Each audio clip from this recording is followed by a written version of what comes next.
Welcome to the Mucked Up My Self-Care podcast. I'm Jill from New York. And I'm Linda from Tasmania.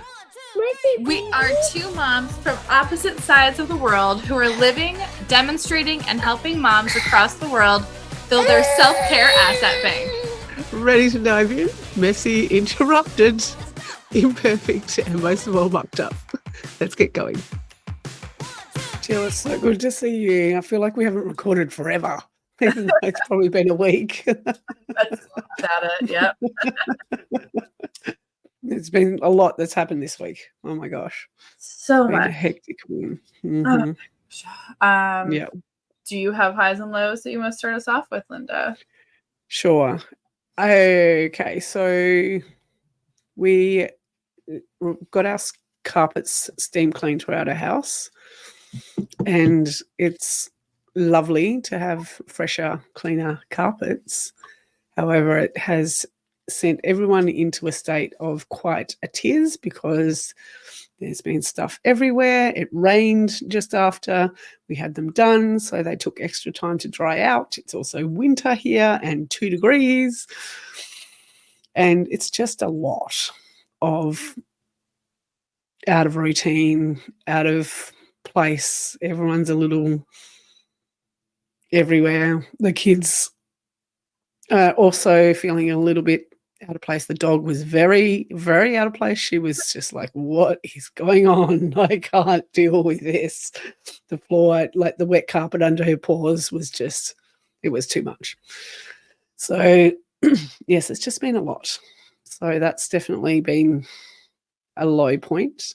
I think a high point would be watching the theatre production for Alex this weekend. He's such a trooper. He's been having 7-8 hour days down there, which is about an hour from us. So it's a 3-hour performance, and then he's got a double performance next Saturday, so it's going to be an 11-hour day. And so he's been getting to bed late and just doing such a marvellous job though. So yeah. What about for you? Oh gosh, let's see. I think my high is going to be Declan with his musical interests, because Saturday and Sunday we took him to go see, and last Wednesday, some live music, because that's just what we do when we have our free times, to go see live music now. And last Wednesday, one of the artists where we were was a female guitarist, singer-songwriter. She just performed at a concert that we wanted to try and get to the week before, and we didn't get to because we were on vacation. So we were really excited to see this woman because she plays all over this country. So it was a great new person to introduce to our repertoire of music now. Well, Declan fell in love with her, like legit. We call her his girlfriend now, because that's all we talk about is this poor woman. But she was so sweet to entertain us and gave us a thumb drive with her music on it. And then we went and saw her again on Saturday because she was playing a place that we wanted to go visit. So she was super excited to see him when we showed up, because she called his name out right away and just really entertained him the whole time. He helped the manager pack up her whole setup at the end. No. And it was just so great. Such a good relationship that we've formed with her now. And then yesterday we went to a different place with a different guy who was performing, and Declan right away communicated what he was looking for, him to play. He's like, can you play any Creedence Clearwater? We're like, can you stop asking people for what you want to hear, kiddo? He's got such confidence when it comes to his music. So the guy really enjoyed it, connected with him as well. Declan got to break down his setup as well, which was very fun. So we're like, oh, he's going to be everyone's new roadie. We're like, yeah, that's going to be his first job, is be a roadie, I think.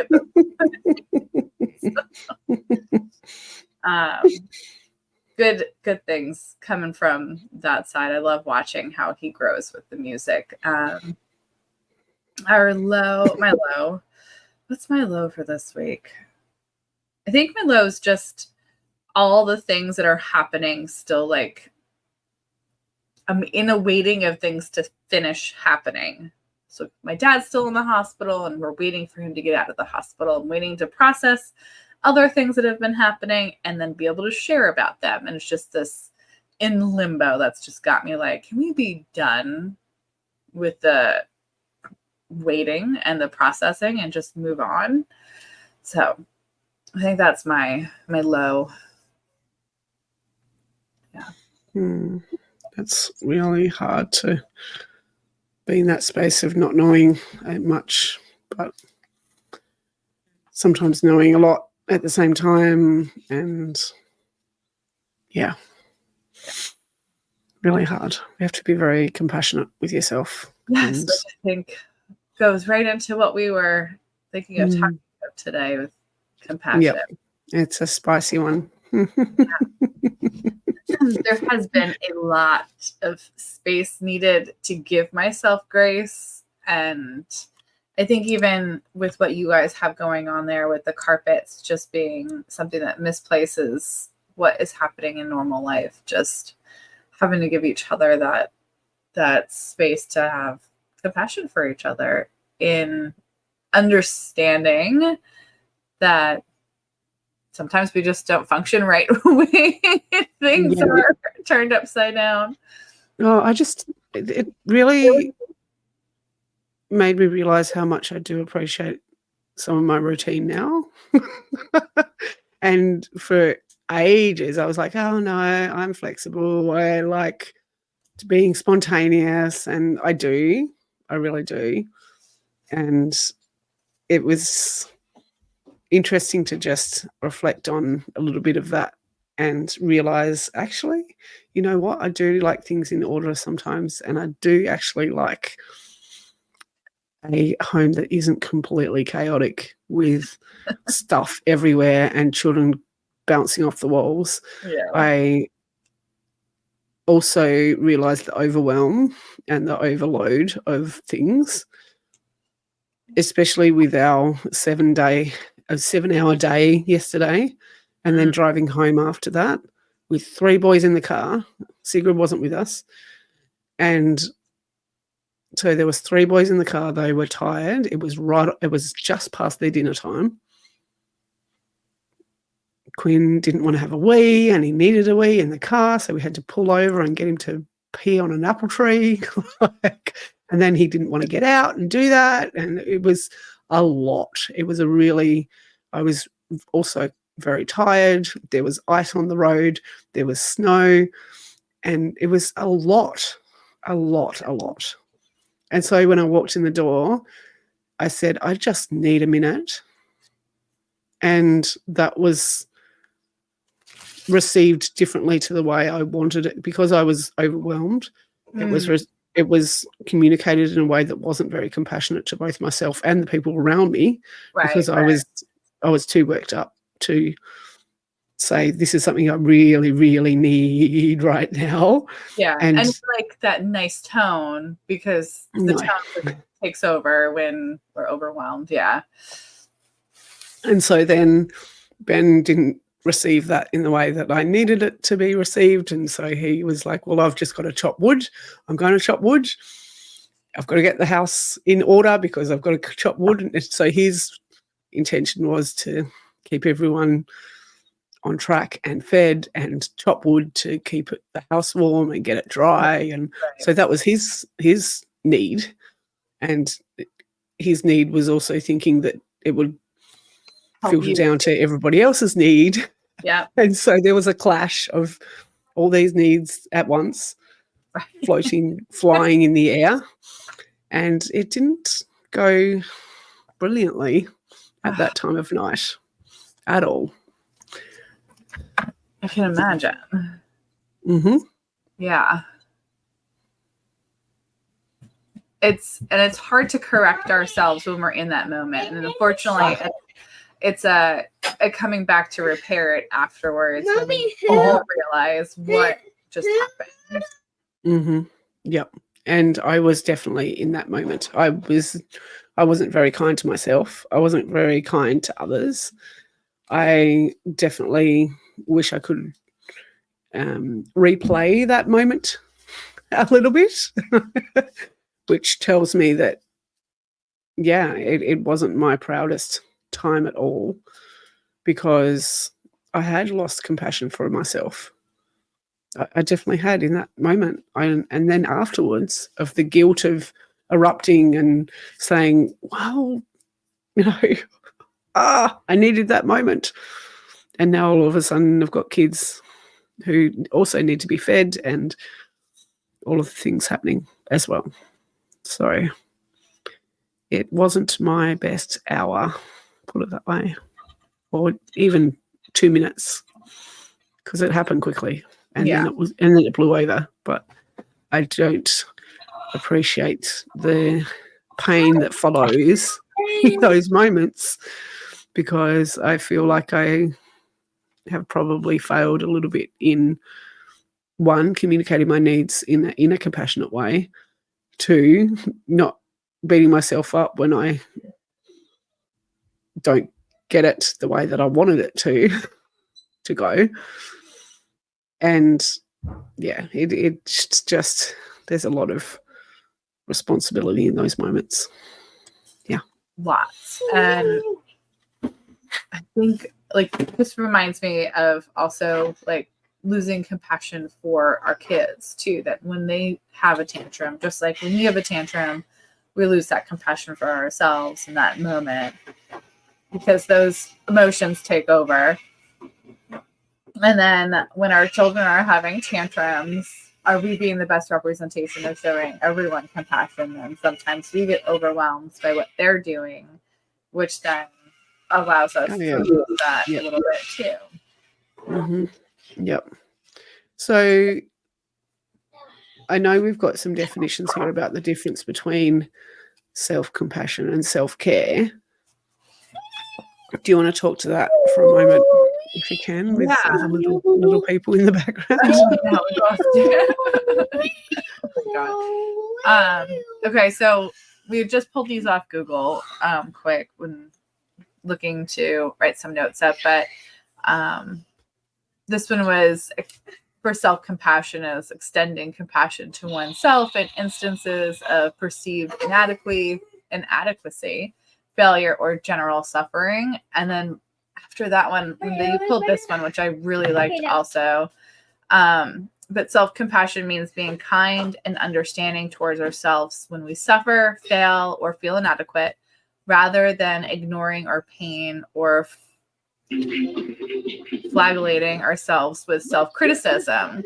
But this part was my favorite part, was that we're warm and supportive when confronted with the imperfection of life rather than cold or harsh. Yeah.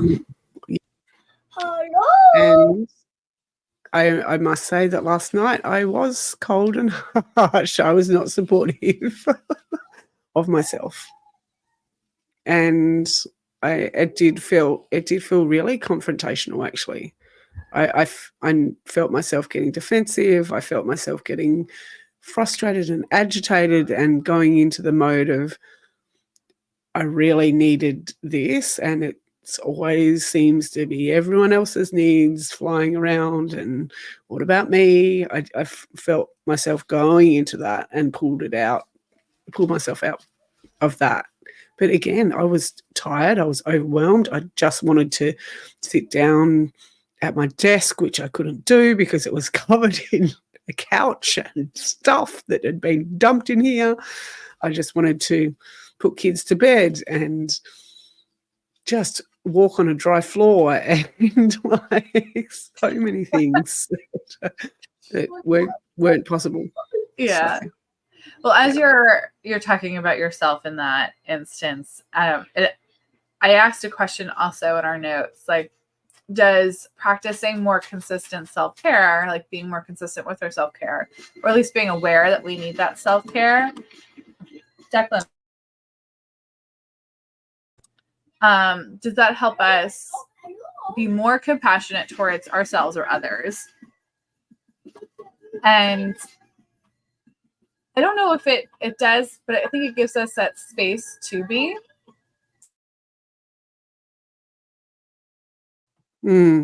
It's a big question. And I think just going by especially the last 24 hours, I think a lot of it does come down to the quality of self-care and how kind we are being to ourselves in that moment. We can have really consistent crap self-care, which doesn't actually become that fulfilling. Right. It becomes a little empty, which then I think makes the self-compassion harder. Mm-hmm. I also know that if I do get my quiet space and quiet time, which was exactly what I was craving and needing, and like I needed just to lock myself in a room, and I probably made a mistake in some ways of voicing that. I should have just done it. Mm-hmm. And so I can see that better now with hindsight, but last night I could not. Right. And I'm visualizing like this when we're sharing our parenting over this overwhelm, when maybe a child has a tantrum or we have a tantrum, and there's two other people trying to handle that emotion with us. I think I'm going to say it as. So like when my husband and I are with my son and he reacts differently to a tantrum than I do when I've had a good day, and I can be that warm and comforting person, and he might be a little bit more cold and harsh with his reaction. And is that because I've had a good day? Because there's definitely the days where I am the opposite of him, and he's going to be a lot more warm, and he's yelling at me, you don't have to be like that. Like, why are you overreacting about things now? And there's other days where it's vice versa. And I'm like, can you please stop going like that? Yeah. So I can see it like that shared aspect of having compassion, where we might recognize in the other more regularly if we've had a little bit more self-care for ourselves. Because I think those are, my easy days with Declan are the days where we do get a lot of self-care, and we had a blast during the day being outside and doing these things that are replenishing energy. Yeah. Yeah. And I do find it easier after a day of quiet to come home and tackle bedtime. And in that moment last night, we were both overloaded and overwhelmed and frustrated by not having dry carpet, or like he was just as much in that space as I was. And he'd been trying to chop wood, and with the 1-year-old just wasn't possible. So he was worried about that. So he had his own stuff going on, and I had my stuff going on. And that meant that, yes, we could have been a lot better towards each other, towards ourselves. And repair is really hard when you've then got to keep going with the house organisation and clean up. And we've got a whole heap of logs in our driveway at the moment that need to be chainsawed as well. So it's been like we've been trying to get chainsawing and chopping of wood and all sorts of other things that have to fit into our schedule, as well as any normal day-to-day dinner and breakfast, and keeping kids off clean carpets and getting them to bed when they don't want to go, and toilets when they don't want to go, and like there's still all that other stuff that has to go on. And yeah. You would ask the question in here also, Linda, about does that excuse us from taking responsibility for outrageous actions and ignoring our needs at all? And we've already, talked about how in hindsight, we recognize these things, that we could have said things better in what's going on with us when we are feeling overwhelmed, and that there's a little bit of a repair that needs to be done when we are finding that conflict, when we voice what we're needing in the wrong way. So, I mean, I don't think it definitely, I don't think it gives us a reason to excuse taking responsibility for the way we act, but we are human, and it is a challenge to, I don't think it's a challenge to control it, but I think it's a challenge to recognize it as a first step, and then understand, like, oh, right, I'm out of energy. I'm just like, totally. And then just go back to it. True. Yeah. And I suppose I put that question in there because it can, I feel like it can go a little bit too far. Like we're just continuing to fall into habits or live our life a way that we don't want to, or be a person that we don't want to be. And if we continue to give ourselves grace and compassion and all of the other, I just, we can keep forgiving and not improving. I think if we're, and I'm being, vulnerably honest right now, and life does happen and we do get messy and all of those things. I just, is there a balance in the middle somewhere? Right. Because I think we can get trapped in that, like, if we're ignoring our needs because we have low self-compassion, where, we have this warped idea that everything needs to be a certain way. We're not allowing that grace to be felt towards ourselves. I think we then get to that point where we end up having burnout because our energy is completely gone because we weren't giving ourselves that space to take care of us. Because we do need compassion. Yeah. Can we pause for 1 minute? Okay. While we may not be editing these podcasts, we do hit pause every once in a while. Very rarely, when there is kicking and screaming from the other room. Yes.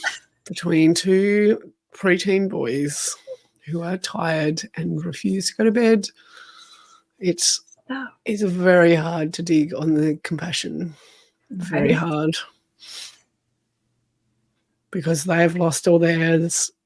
And then trying to come in as the level-headed adult at times gets really mucked up.